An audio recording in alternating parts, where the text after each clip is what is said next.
സ്തുതി. ഏവർക്കും കർത്തൃനാമത്തിൽ എന്റെ സ്നേഹവന്ദനം.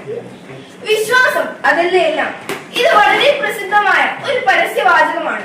ദൈവം ഉണ്ടെന്നും ഇല്ലെന്നും പക്ഷത്തിന്റെ വാഗ്വാദങ്ങൾ ഉണ്ടായിരുന്നപ്പോൾ ദൈവമക്കൾ ചുവടുറപ്പിച്ചു നിന്നത് വിശ്വാസം എന്ന ശിലയിലാണ്.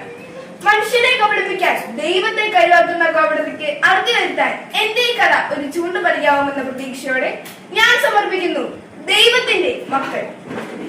ഒരു കോടി പൊൻപാണം കൊണ്ടെന്നെ പൊതിഞ്ഞാലും കണ്ടെത്താതെ ഭൂമി തന്നീരും തള്ളിക്കളയില്ല തച്ചുടക്കില്ല ഞാൻ സാധനാം ദൈവം തന്നോരാത്മാവിനെ സാധനാം ദൈവം തന്നോരാത്മാവിനെ.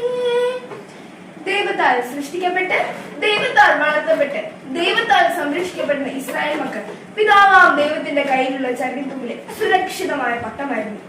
നിയമങ്ങളും വചനങ്ങളും സാപത്തുകളും അവർ അനുദിന ജീവിതത്തെ പരിപോഷിപ്പിച്ചുകൊണ്ടേയിരുന്നു. പക്ഷേ എവിടുന്നോ വീശക്കാറ്റിൽ അധികാരവർഗത്തിന് തലനിന്നു. യവനരുടെ മണ്ണു ദൈവങ്ങൾക്ക് മുന്നിൽ മുട്ടുകുത്തുവാനും ചിതൽ പുറ്റുകളെ പോലും ദൈവങ്ങൾ എന്ന് വിളിക്കാൻ മാത്രം അധപ്പതിച്ചവർ അരുതായ്മകളെ അനുധാവനം ചെയ്യുവാൻ സജ്ജനങ്ങളെ പ്രേരിപ്പിച്ചു. കൊന്നുകൊണ്ടുള്ളൊരു കാളയെ കാട്ടിയിട്ട് കുമ്പിട്ടു നിൽക്കാൻ കൽപ്പിച്ചു രാജൻ. മുട്ടുമടക്കാത്ത പ്രജകളെ എല്ലാം കബന്ധങ്ങളാക്കി കളയുന്ന കൽപ്പന. ഇല്ല, ഒരിക്കലുമില്ല. യഹോവയുടെ നാമം മഹത്വപ്പെടണം. അവന്റെ കൽപ്പനയ്ക്ക് വിപരീതമായി ഞങ്ങൾ ഒന്നും തന്നെ ചെയ്യില്ല. ഒരു കൂട്ടം സ്ത്രീകൾ ഇങ്ങനെ ഉറക്കെ പ്രഖ്യാപിച്ചു. എവിടെ? സ്ത്രീകൾ അമ്പലങ്ങളല്ലേ? അവരുടെ വാക്കിന് വല്ല വിലയുണ്ടോ? ധിക്കരിക്കുന്ന സ്ത്രീകളുടെ തല മുദ്ദനം ചെയ്യും. ഉടുതുണി ഉരിഞ്ഞ് നഗ്നരാക്കി തെരുവീതിയിലൂടെ നടത്തും. കൊന്നുകളെ ചുട്ടരിക്കും. രാജകൽപ്പനകൾ ഒന്നിനു പുറകെ ഒന്നായി വന്നുകൊണ്ടേയിരുന്നു. പ്രിയപ്പെട്ടവരെ, ഇവിടെയാണ് ഒരു ചോദ്യം ഉയർന്നു നിൽക്കുന്നത്. ഇരുപക്ഷവും തൂങ്ങിയാടുന്ന ത്രാസ് പോലെ തീരുമാനമെടുക്കാൻ വൈകുന്ന ചോദ്യം. സുഖലോലുപതയാർന്ന ഈ ലോക ജീവിതമാണോ അതോ പരലോക ജീവിതം ധന്യമാക്കണോ? ലോകം മുഴുവൻ സ്വന്തമാണെങ്കിലും ആത്മാവ് മൃതമെങ്കിലെന്തു ഫലം? മണ്ണോട് മണ്ണാകും ഏത് പുഷ്ടിക്കായി ദേഹിയെ നന്ദിക്കാൻ കളഞ്ഞിടണോ? നരകാഗ്നിയിൽ തള്ളി കളഞ്ഞിടണോ? ഇസ്രായേൽ മക്കൾ ഒന്നടങ്കം വിളിച്ചു, പരലോക ജീവിതം മതി. ജന്മം നൽകിയ പിതാവിനോടുള്ള ജീവിതമാണ് ഞങ്ങളുടെ സ്വപ്നവും ലക്ഷ്യവും. രാജകൽപ്പനയല്ല, ദൈവകൽപ്പനയാണ് ഞങ്ങൾക്ക് പ്രധാനം. സ്ത്രീകൾ തന്റെ കുട്ടികളെ ദൈവേഷ്ടപ്രകാരം പരിച്ഛേദം നൽകി സമർപ്പിച്ചു. കുപിതനായ രാജാവിന്റെ കണ്ണിൽ നിന്നും തീ പാറി. അലറുന്ന ആജ്ഞകൾ ഭടന്മാരുടെ കാതിൽ മുഴങ്ങി. അവർ വാളും കുന്തവുമായി വീട് വീടാന്തരം കയറി സ്ത്രീകളെയും അവരുടെ കുട്ടികളെയും വലിച്ച് തെരുവിലേക്ക് എറിഞ്ഞു. 10 മാസം സ്വപ്നങ്ങൾ നീതുകൂട്ടി വയറ്റിൽ ചുമന്ന് ജീവനെ പറിച്ചു നൽകി നൊന്തുവെച്ച് മാതൃത്വത്തിന്റെ മാറു പിരിഞ്ഞു വളർത്തി നൽകിയ തന്റെ കുഞ്ഞുമക്കളെ രാജാവിന്റെ അധർമ്മത്തിന്റെ വാലാട്ടികൾ കഴുത്തിൽ കുരുക്കിട്ട് ഉയർത്തിപ്പിടിച്ചു. അമ്മമാർ ഒന്നടങ്കം ആ പട്ടാൾക്കാരുടെ കാലിൽ വീട് പൊട്ടിക്കരയുന്നു. പക്ഷേ ആ നരഭോജികൾ ജീവന് വേണ്ടി പിടയുന്ന ആ പിഞ്ചു കുഞ്ഞുങ്ങളെ അവരെ പെറ്റുപോറ്റുന്ന അമ്മമാരുടെ കഴുത്തിൽ തന്നെ കെട്ടിക്കൊടുത്തു.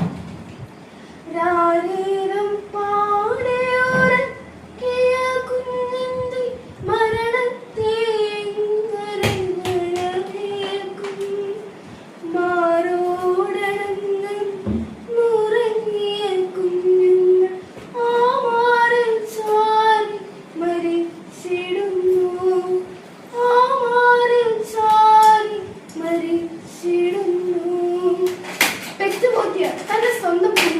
കഴുത്തിൽ കെട്ടിത്തൂക്കി കൊല്ലേണ്ടി വന്ന ഹതഭാഗ്യരായ അമ്മമാരാണ് ആ നിലനിൽക്കുന്നത്. അവരുടെ ശാപവാക്കുകൾ അന്തരീക്ഷവാക്കുമുഖരിതമാണ്. അവരുടെ നിലവിളികളും പട്ടാൾക്കാർ ഗൗനിക്കുന്നതില്ല. അതാ പട്ടാള മേധാവി എന്തോ അലർന്നു. ഒരു നിമിഷം എല്ലാം നിശബ്ദമാണ്. യഹോവയിലുള്ള വിശ്വാസം അവസാനിപ്പിച്ച് പന്നി മാംസം കഴിച്ച് ദൈവത്തെ ധിക്കരിക്കാൻ നിങ്ങൾ തയ്യാറായാൽ ശിക്ഷാ നടപടികൾ ഇവിടം കൊണ്ട് അവസാനിക്കും. ഇസ്രായേൽ മക്കൾ ഒന്ന് ചിന്തിക്കുക പോലും ചെയ്യാതെ ഒന്നടങ്കം പറഞ്ഞു, നീ ഞങ്ങൾക്ക് ആരുമല്ല, ഞങ്ങളുടെ രാജാവ് ദൈവമാണ്. അവനെ ധിക്കരിച്ച് ഞങ്ങൾ നിന്നെ അനുസരിക്കില്ല. കലിതുള്ളി നിന്ന പട്ടാളക്കാർ തിളങ്ങുന്ന വാൾ തലങ്ങും വിലങ്ങും വീശി തലയും ഉടലും ചിന്നിച്ചെറി. ഗർഭിണികളായ സ്ത്രീകളുടെ വയറ് പിളർന്ന് കുട്ടികളെ പുറത്തേക്കിട്ടു. പ്രതികരിക്കാൻ ശേഷിയില്ലാത്ത ദുർബലരെ വെട്ടിവീഴ്ത്തി ആ ഹീനജന്തുക്കൾ അവിടെ തേർവാഴ്ച നടത്തുകയാണ്. അതാ അപ്പുറത്തായി വേറെ കുറെ പട്ടാളക്കാർ കൂട്ടായങ്ങളും ചെമ്പ് പാത്രങ്ങളൊക്കെ അടുപ്പത്ത് വെച്ചിരിക്കുന്നു. മറ്റു ചിലർ ആരും അറിയാതെ ആൾക്കൂട്ടിൽ നിന്ന് മുന്നോട്ട് നീങ്ങി. നിമിഷങ്ങൾക്കുള്ളിൽ പെരുമ്പറ ഉച്ചത്തിൽ മുഴങ്ങി. ഇരുവശങ്ങളിൽ നിന്ന പട്ടാൾക്കാരുടെ ഇടയിലൂടെ ആരൊക്കെയോ കൊലക്കളത്തിലേക്ക് പ്രവേശിക്കുന്നു. മധ്യവയസ്കയായ ഒരു സ്ത്രീയും യൗവനം മുതൽ ബാല്യം വരെയുള്ള 7 പേരും. അതെ, ഇത് അവർ തന്നെയാണ്, മർദ്ദശ്വിനിയും അവളുടെ 7 മക്കളും. ആരുടെ മുഖത്ത് പരാതിയോ പരിഭവമോ ഒന്നുമില്ല. പോരാട്ടത്തിന് മുമ്പ് വിജയം ഉറപ്പിച്ചാൽ ഗോദായിൽ നിൽക്കുന്ന ലാഘവത്തോടെ അവർ എല്ലാവരും മുമ്പിൽ നിന്ന്. മൂത്ത മകൻ പട്ടാൾക്കാരോട് പറഞ്ഞു, കൂടുതലൊന്നും ചോദിക്കാൻ അല്ലെങ്കിൽ നടപടിക്രമങ്ങളിലേക്ക് കടക്കാം. ഒരു പട്ടാൾക്കാരൻ അവന്റെ കർമ്മ താനടിച്ചു. ഇന്ന ഈ പന്നിയിറച്ചി കഴിച്ച് നീ നിന്റെ ദൈവത്തെ ധിക്കരിക്കും? ഇല്ല, ഒരിക്കലുമില്ല. ധിക്കാരി ഒറ്റത്തള്ളു അതാരെടുക്കുന്നു കുട്ടകത്തിലെ തിളയ്ക്കുന്ന എണ്ണയിലേക്ക്. അവൻ വേദന കൊണ്ട് അലറി. അവന്റെ വേദന അമ്മയുടെ ഹൃദയം തകർക്കുന്നു. ആ അമ്മ മകനോട് പറഞ്ഞു, മോനെ, ഈ വേദന ഇപ്പോൾ തീരും, നീ അല്പനേരം കൂടി സഹിക്കും. ആ സാധുവിന്റെ വാക്കുകൾ കേട്ട് ആ സ്ത്രീകൾ പതുക്കെ താഴ്ന്നുപോയി.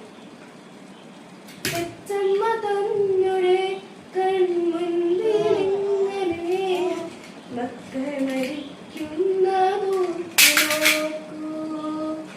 വിശ്വാസധാരയിൽ കൈപിടിച്ചിടുവാൻ അമ്മയ്ക്ക് മാത്രമേ ആവതുള്ളൂ, അമ്മയ്ക്ക് മാത്രമേ ആവതുള്ളൂ. മൂത്തവന്റെ വർണ്ണം രണ്ടാമന് ആവേശമായി. രണ്ടാമന്റേത് മൂന്നാമന്, മൂന്നാമന്റേത് നാലാമന്, 5, 6 എന്നിങ്ങനെ എല്ലാവരും ദൈവത്തെ സ്തുതിച്ചുകൊണ്ട് മരണത്തിന് കീഴടങ്ങി. 7-മൻ ഒരു കൊച്ചു ബാലൻ. അവന്റെ ആ മുഖത്തേക്കൊന്ന് നോക്കി, എത്ര ഓമനത്വമാണെന്ന്. അവസാന നിമിഷം വിജയം ഉറപ്പാക്കാൻ ആ പട്ടാളക്കാർ അവന്റെ കഴുത്തിന് നേരെ കത്തിവെച്ചു. അവൻ അമ്മയുടെ മുഖത്തേക്കൊന്ന് നോക്കി. അവളിപ്പോൾ കരയുന്നില്ല. അവളുടെ അവസാനത്തുള്ളി കണ്ണുനീർ പാതി വഴി ഇറങ്ങി അവസാനിച്ചിരിക്കുന്നു. ആ കൊച്ചുബാലൻ മനുഷ്യമൃഗങ്ങളോട് പറഞ്ഞു, എന്റെ ചേട്ടന്മാരെ പോലെ എന്നെയും എന്റെ അമ്മയും ഞങ്ങളുടെ പിതാവിന്റെ അടുത്തേക്ക് അയക്കൂ, ഞങ്ങൾ പോകാൻ തിടുക്കമായി. അങ്ങനെ അവശേഷിച്ച ആ പുത്രനും ആ അമ്മയും അവരുടെ ഘോര വിനോദങ്ങൾക്കിരയായി. അതിലെ പടിഞ്ഞാറേ സൂര്യൻ കണ്ണു ചുമപ്പിച്ച് യാത്രയായി. ഇരുട്ട് ഭൂമിയെ ആവരണം ചെയ്യുമ്പോഴും ആകാശം പ്രകാശിക്കുന്നു. പെറ്റമ്മ മറന്നാലും മറക്കാത്ത ദൈവമേ, എന്തൊരു മറക്കില്ല നിന്നെ ഞാൻ. ഭ്രൂണമായി തീർന്നോരനീശം മുതൽ നിൻവിളി കേൾക്കുവാൻ കാതോർത്തിരിപ്പൂ, നിൻവിളി കേൾക്കുവാൻ കാതോർത്തിരിപ്പൂ, നിൻവിളി കേൾക്കുവാൻ കാതോർത്തിരിപ്പൂ. പ്രിയപ്പെട്ടവരെ, മണ്ണിന് ചോരയുടെ നിറം പകർന്നു നൽകിയ ആ മനുഷ്യർ നിശബ്ദരായി വിളിച്ചോതുന്ന ഒരു സത്യമുണ്ട്. ആ സത്യത്തെയാണ് നാം വിശ്വാസം എന്ന് പേര് വിളിക്കേണ്ടത്.